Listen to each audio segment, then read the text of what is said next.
রংপুরে হিন্দুদের বাড়িঘরে হামলা ও লুটপাটের ঘটনায় জড়িতদের বিচারে আওতায় আনার পাশাপাশি যিনি ধর্ম অবমাননা করেছেন তাকেও বিচারে আওতায় আনার দাবি জানিয়েছেন জাতীয় নাগরিক পার্টির আহ্বায়ক নাহিদ ইসলাম। দেশব্যাপী জুলাই পদযাত্রার অংশ হিসেবে টাঙ্গাইলের নিরালা মোড়ে আয়োজিত সমাবেশে তিনি এ দাবি জানান। এনসিপি ধর্মীয় সম্প্রীতির বাংলাদেশ করতে চায় বলেও মন্তব্য করেন নাহিদ ইসলাম।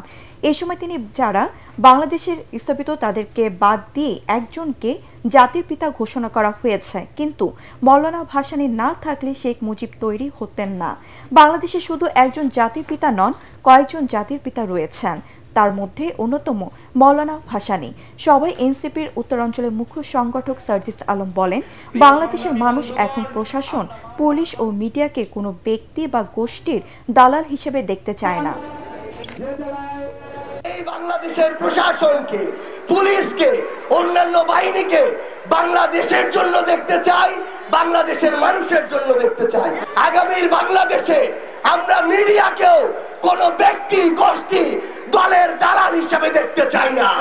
কোন ধরনের দলীয়, ব্যক্তিগত অন্য কোন প্রভাবের প্রোটেকশন দিয়ে এই বাংলাদেশে আর চাঁদাবাজদের রক্ষা করা যাবে না।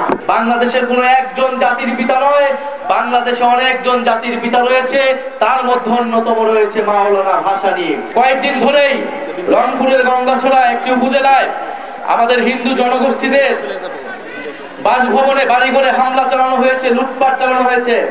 আমরা তীব্র নিন্দা জানাই।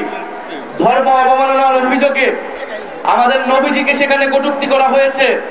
আমাদের নবীজিকে যদি কেউ কটূক্তি করে, আমাদের ধর্মকে যদি কেউ অবমাননা করে, আমরা অবশ্যই তার বিচার চাই।